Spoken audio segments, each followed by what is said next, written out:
ጓዱኖ ታምራት ተደርጎ እንትን ቀረ።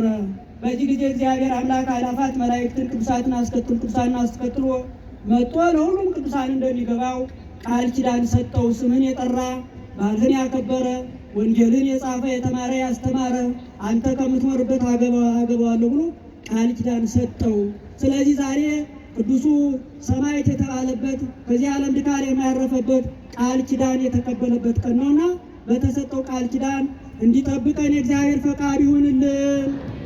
አመስግኑት። የዛሬ ዓመት በሰላም ያድርሰን። የአንበሳው ልጆች አንበሳ ሆነን ከተማችን ራሳችን ሃይማኖታችን እንድንጠብቅ እሱ ይፍቀድልን። ስለሰማችሁኝ ቃለ ሕይወት ያሰማችሁ። ስትመጡ ሾህ እንዳልወጋችሁ ስትሄዱ እንቅፋት አይግታችሁ።